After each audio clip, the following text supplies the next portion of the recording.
దేవాదాయ శాఖ assistant commissioner శాంతిపై నమోదైన ఆదాయానికి మించిన ఆస్తుల కేసులో దర్యాప్తు వేగవంతమైంది. ఏసీబీ అధికారులు ఆమె నివాసాలు, అనుబంధ ప్రదేశాల్లో సోదాలు నిర్వహించి పలు వివరాలను సేకరించారు. ఆ తర్వాత ఆమెను అరెస్ట్ చేసి కోర్టులో హాజరుపరచగా న్యాయస్థానం 14 రోజుల రిమాండ్ విధించింది. దీంతో ఆమెను విజయవాడ సబ్ జైలుకు తరలించారు. ఆమె వర్కింగ్ పీరియడ్లో కూడబెట్టిన ఆస్తుల మూలాలు, ఆర్థిక లావాదేవీలపై అధికారులు లోతైన విచారణను కొనసాగిస్తున్నారు.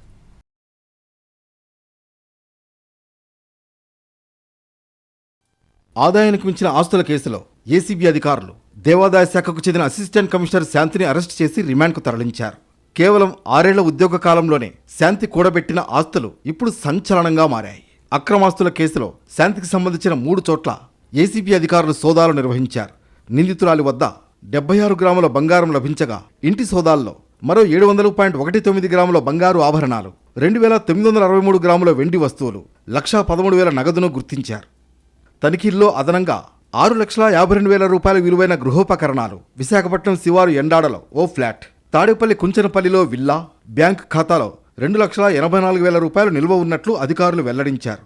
ఒక బైక్, 3 మొబైళ్లు, యాపిల్ మ్యాక్బుక్ ఎయిర్ను కూడా స్వాధీనం చేసుకున్నారు ఏసీబీ అధికారులు. విజయవాడ 1 టౌన్లోని యూనియన్ బ్యాంకులో శాంతి పేరిట లాకర్ ఉన్నట్లు గుర్తించిన అధికారులు కోర్టు అనుమతితో దాన్ని తెరవనున్నారు. ఆ లాకర్లో మరిన్ని విలువైన వస్తువులు ఉన్నాయా అన్న దానిపై ఏసీబీ దర్యాప్తు కొనసాగుతోంది.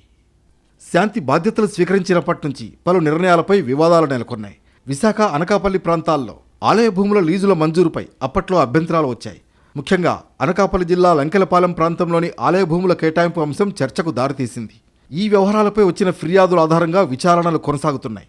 గతంలో విధుల నిర్వహణకు సంబంధించిన అంశాల్లో కూడా ఆమెపై విమర్శలు వచ్చాయి. కొన్నాళ్ల క్రితం ప్రభుత్వం పరిపాలనా కారణాలతో ఆమెను సస్పెండ్ చేసింది. ఆ తర్వాత కోర్టును ఆశ్రయించగా సాంకేతిక కారణాలపై సస్పెన్షన్ ఎత్తివేయబడింది. ఇటీవలే తిరిగి విధుల్లో చేరారు శాంతి. ప్రస్తుతం ఈ కేసులో దర్యాప్తు వేగంగా కొనసాగుతోంది.